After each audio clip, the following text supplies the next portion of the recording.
अस्सलाम वालेकुम। आप देख रहे हैं SK47 न्यूज, पाकिस्तान की आवाज से खबर शामिल करते हैं। हमारे नुमाइंदे राना अजीजुल अजीमी क्राइम रिपोर्टर की रिपोर्ट के मुताबिक गवर्नर सिंध कामरान खान टिस्योरी ने ज़ैनब मार्केट और इम्प्रेस मार्केट का दौरा किया। आल सदर अलायंस ऑफ मार्केट के रहनुमाओं ने गवर्नर सिंध कामरान खान टिस्योरी का इस्तकबाल किया।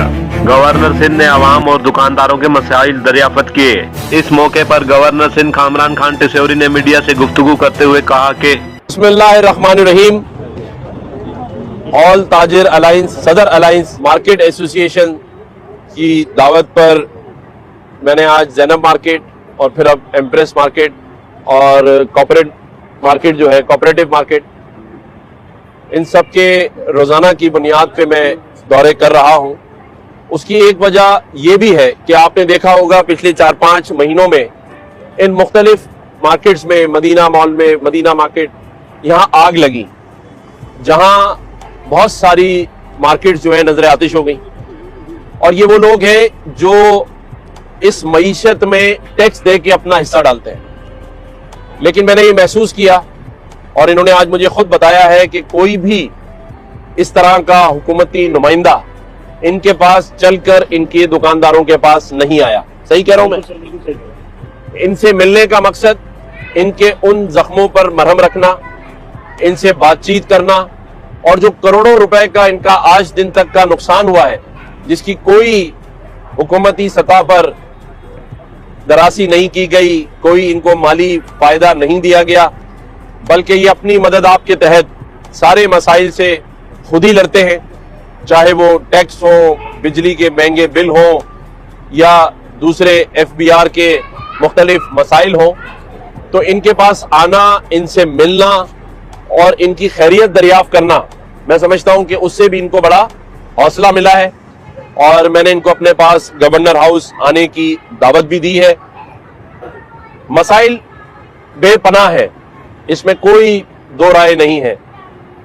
इनकी दुकानों पर जो लोग जिन रास्तों से चलकर आते हैं, आज आप देख लें और आपका कैमरा भी दिखाएगा कि शायद मेरे आने से पहले यहाँ चूना डाला गया है, वरना फुटपाथों पर बे इंतहा गलाजत पड़ी है, रोड टूटे हुए हैं, नाले उबल रहे हैं, कचरा रोडों पर ऐसे सजाया हुआ है जैसे मेरी ख्वाहिश है कि किसी सियासी जमात के जलसे के पीछे भी ये ढेर हो और उस पे वहां के लीडरान आके खिताब करें और 2-2 घंटा बैठे, जैसे ये मेरे दुकानदार भाई और अवाम इन कचरों के ऊपर से गुजर कर, अब तो कहते हैं ना कि वो इतने आदी हो चुके हैं कि अब कचरे की बदबू भी नहीं आती।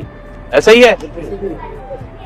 यहां मुझे भी एक शख्स जिसकी उम्र 60 साल थी, उसने कहा कि मैं मजदूरी करता हूं और मुझे सिर्फ 18,000 रुपए महीना मिलता है। तो आप आज के दौर में 18,000 में घर में गुजारा करके दिखाएं। इन लोगों के लिए माशी वसाइल पैदा करने हमने। और जब मैं ये बताता हूं तो बड़ी हैरत होती है कि 7,500 अरब रुपया इस सिंध में इनके वसाइल के लिए इनको मिलता है। 2275 तो डायरेक्ट NFC अवार्ड से मिलता है, फिर मुख्तलिफ टैक्सेस की मद में जो रिकवरी होती है, तो 7,500-8 हजार अरब ये, और फिर 4 से 5 हजार अरब जो Asian development bank, world bank और मुख्तलिफ NGOs जो यहां पर काम कर रही हैं, वो पैसे। लेकिन हालत आपके सामने है और इलेक्शन भी आपके सामने है। 8 फरवरी इलेक्शन का दिन है। मैं ये नहीं कहूंगा कि किसी भी सियासी जमात को आप वोट दें, लेकिन इतना शऊर जरूर रखें कि कौन सा शख्स वो है जो आपके लिए काम कर सकता है, उसे वोट दें। मैं क्योंकि सभी सियासी जमातों का गवर्नर हूं, गैर सियासी शख्स हूं, तो मैं ये नहीं कहूंगा कि आप किसी एक जमात को दें, लेकिन अगले 5 साल के लिए आप अपने लिए या तो राहत चुन लें और या फिर मसाइल चुन लें, क्योंकि अगले 5 साल फिर यही लोग आपके सर पे हुक्मरान होंगे और आपके मसाइल जो कि 75 सालों से हल नहीं हो सके। लेकिन हमने ये बेड़ा उठाया है और इंशाअल्लाह ताला आप देखेंगे, और ये आप सब गवाह हैं, मीडिया भी गवाह है, कि इन 13 से 14 महीनों में जब से अल्लाह ने मुझे गवर्नर बनाया और इस मनसब पर बिठाया, तो हमने रमजान, रोजे, फिर IT, राशन ड्राइव, और लैपटॉप की तकसीम, और अब मोटरसाइकिलों पर हमने ये किया है कि अगर किसी भी शख्स की इस पूरे सूबे में अक्टूबर, नवंबर, दिसंबर के महीने में मोटरसाइकिल चोरी हुई है, वो गवर्नर हाउस से आके अपने लिए मोटरसाइकिल ले जाए। किसी का टेलीफोन चोरी हुआ है, वो आके टेलीफोन ले जाए। बल्कि अभी मैं यहां पर आपके सामने ही कुछ लोगों में, अगर अभी यहां पहुंच गए हैं, हमारे पास मैंने लैपटॉप मंगवाए थे कि गुजरते हुए किसी भी शख्स को जो नौजवान हो और उसके पास लैपटॉप नहीं है, मोटरसाइकिल पे जा रहा हो, तो हम उसे मोटरसाइकिल पे ही लैपटॉप का तोहफा अभी देंगे। और इसके साथ साथ पूरे सिंध और पूरे कराची के लिए 10 लाख रुपए तक का मुफ्त इलाज, वो समरी बड़ी रात दिन की मेहनत के बाद मैंने सेक्रेटरी हेल्थ तक पहुंचा दी है। कल मेरे पास स्टेट लाइफ के सीईओ, सेहत सहूलतकार के एमडी 2.5 घंटा बैठ के गए हैं। होना तो ये चाहिए था कि मंडे वाली कैबिनेट में ये अप्रूव हो जाती और अगले हफ्ते से चाहे वो मेरा कैमरामैन होता, मेरा सहाफी होता, सिर्फ आईडी कार्ड के ऊपर 10 लाख रुपए तक का फ्री इंश्योरेंस वो हासिल कर सकता है। तो अल्लाह करे कि वो साइन हो जाए और उसकी इजरा शुरू हो जाए। हमने वो लोग जो 35 साल से किराए के मकान में रह रहे हैं, उसे 80 गज और 120 गज के प्लॉट देने का भी एक स्कीम शुरू कर रहे हैं और ये बिल्कुल मुफ्त होगा। गवर्नमेंट ऑफ सिंध का या गवर्नर हाउस का इसमें कोई पैसा शामिल नहीं है, चाहे वो मोटरसाइकिल दी जा रही है, लैपटॉप दिया जा रहा है, या 50,000 बच्चों को गवर्नर हाउस में मुफ्त तालीम दी जा रही है आईटी की, जिसके बाद वो 15 से 20 लाख रुपए कमा सकता है। 2275 अरब रुपया कहां जाता है अब तक 15 महीने में मुझे नहीं पता चल सकता। पूरी पुलिस चाको चौबंद करोड़ों रुपए सैलरी ले रही है। मैं समझता हूं कि पूरा मुल्क सिर्फ एक एसएचओ चलाता है, क्योंकि ये जो आवाम खड़ी है, इनको तो अपने इलाके के एसएचओ का ही पता है। इनको नहीं पता कि कौन एडिशनल चीफ सेक्रेटरी है, कौन सेक्रेटरी है। इनके सामने तो हर मसले का हल एसएचओ है और वो मुल्क चला रहा है। इस सूबे में और इस शहर में स्ट्रीट क्राइम अरूज पर है। मैं कह के थक गया, आज फिर कह रहा हूं कि सिर्फ एक हफ्ते के लिए पूरे कराची के नहीं, चंद थाने मेरे हवाले कर दे। अगर वहां एक सुई की चोरी हो जाए, एक मोबाइल छिन जाए या मोटरसाइकिल छिन जाए, मैं अपने ओहदे से इस्तीफा दे दूं। मुझे पता है कि कैसे इन एसएचओस को चलाना है। अरे जब आप इनसे पैसे मांगेंगे तो ये 5 गुना आगे से मांगेंगे, यही तो करप्शन है। अच्छे, ईमानदार, ऑनेस्ट एसएचओस इस शहर में, इस सूबे में अवेलेबल है। सिर्फ डायरेक्शन देनी है, सिर्फ बताना है कि मुझे कुछ नहीं चाहिए, फिर देखिए सामने वाला कैसे सीधे होकर काम करता है। हम सबको मिलकर इस शहर को ठीक करना है, इस सूबे को ठीक करना है। और मेरे लिए कोई जबान, कोई कौमियत की कोई अहमियत नहीं है। सब पाकिस्तानी है, चाहे वो कोई भी जबान बोलते हो, सब मेरे भाई हैं। इसलिए गवर्नर हाउस के जो दरवाजे हैं वो सभी पाकिस्तानियों के लिए खुले हैं। कोई सिंधी, पंजाबी, पठान नहीं है, सब भाई हैं और सब पाकिस्तानी है। ये हमें खामा-खा कौमियतों में बांटा हुआ है, सियासी जमातों में बांटा हुआ है, क्योंकि आपके काम ना हो सके। जब आप किसी के पास चल के जाएं तो वो कहे ये पठान है, इसका काम नहीं करना, कोई कहे महाजिर है, इसका काम नहीं करना। यही तो फायदा है हुक्मरानों का कि सबको लड़ा के रखो आपस में। हमने एक कौम बनकर अपने मुल्क में, अपने शहर और अपने सूबे में काम करवाने हैं और इंशाअल्लाह ताला हम करवाएंगे। 15 लाख लोग मूव करते हैं सर यहाँ पे, एक पब्लिक वॉशरूम हमने बनवाने शुरू किया। जी, सवाल ये है कि आपने खुद ही फरमाया कि आपको भी अच्छा खासा वक्त हो गया है, मामला को तो आप भी समझ रहे हैं जी, मसला तो हल नहीं हो रहा, आप नहीं हो रहा, जितने अहकाम दिए उन पर भी अमल नहीं हुआ। रहा, तो आखिर इस मुल्क का होगा क्या? अगर गवर्नर का की भी बात नहीं मानी जा रही, वज़ीर आला कह रहे हैं कि मेरी बात नहीं मानी जा रही, फिर तो इसका मतलब है पूरा सिस्टम कोलैप्स हो चुका है, अब सबको छोड़ देना चाहिए। देखिए 76 साल हो गए इस मुल्क को बने हुए।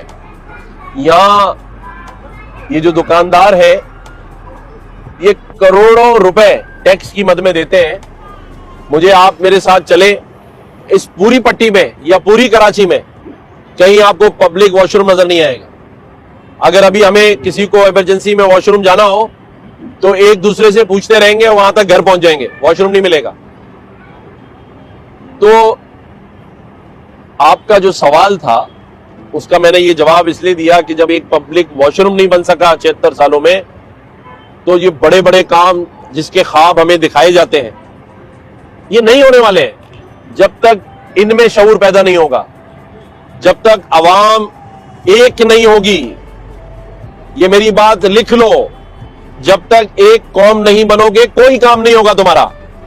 सिर्फ फर्दे वाहिद अगले इलेक्शन में करोड़पति बन जाएंगे, जो इलेक्शन में खड़ा होगा करोड़पति बन जाएगा। गवर्नर साहब ये बताइएगा कि आप बतौर गवर्नर, हमने आपको हर तरह से देखा, हर तरह से आपने शहरियों को फैसिलिटीज प्रोवाइड करने की कोशिश की है, मार्केटों का भी आप दौरा करते हैं जो कि कमिश्नर कराची का काम है, लेकिन हमें कमिश्नर कराची चाहे वो पिछला हो चाहे मौजूदा हो, हमें वो भी कहीं नजर नहीं आता। मार्केटों का दौरा करना उसका काम है, प्राइस लिस्ट चेक करना उसका काम है, वो निकलता ही नहीं है, जिसकी वजह से जो ताजिर है वो भी मनमानी करते हैं, कीमतों की जो प्राइस जो मुकर्रर होती है उस पर अमल दरामद करवाने में वो नाकाम होते हैं। तो आप जाएंगे, उसके बाद जो दूसरे गवर्नर आएंगे उनके लिए भी मुश्किलात होगी, वो तो गवर्नर हाउस से निकलेंगे ही नहीं। क्या कहेंगे इस हवाले से? कोई नए गवर्नर के लिए अभी से कोई है पैगाम? थोड़ा सा इजाफा कर दूँ कि आप मार्केट में खड़े हैं, रमजान की आमद है, महंगाई होना तो मार्केट में होती है, उसके कंट्रोल करने के लिए क्या कोई विशेष प्लानिंग की जा रही है? नंबर एक। दूसरी ये कि आपने पिछला साल जब आपने गवर्नर का होता हल किया, उसके बाद आपने अपने गवर्नर हाउस में अफ्तार का एहतमाम किया पब्लिक के लिए, किससे वक्त? देखिए, एक तो मेरे भाई ने जो बात की, मैं ये जरूर कहूंगा कि सबको अपने हिस्से का काम करना चाहिए और करना है। और जो बात आपने कही कि मेरे बाद जो गवर्नर आएगा, देखें, अगर मैं अच्छी मिसालें छोड़ के जाऊंगा, अपने गवर्नर हाउस के इंस्टीट्यूशन को मजबूत करके जाऊंगा, ट्रांसपेरेंट करके जाऊंगा, जब आने वाले गवर्नर को मिलिट्री सेक्रेटरी ये बैठ के ब्रीफिंग देगा कि पिछले गवर्नर ने 1 रुपया भी अपनी जात के लिए गवर्नर हाउस से खर्च नहीं किया, 1 रुपया भी गवर्नर के इनिशिएटिव्स में गवर्नर ने गवर्नर हाउस से नहीं लिया, तो मैं ये समझता हूं कि आने वाले के लिए भी एक मिसाल होगी और वो उसी पर चलेगा।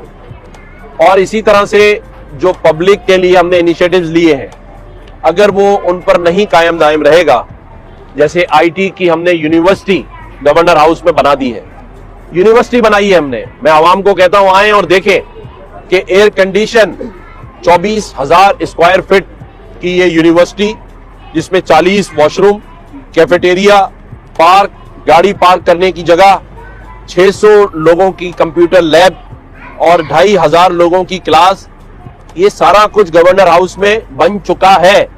और जब यहां से आईटी के, और ये बिल्कुल मुफ्त है, तो जो ये कोर्स 1 साल का कर लेगा वो 15 से 20 लाख रुपए महीना कमा सकता है।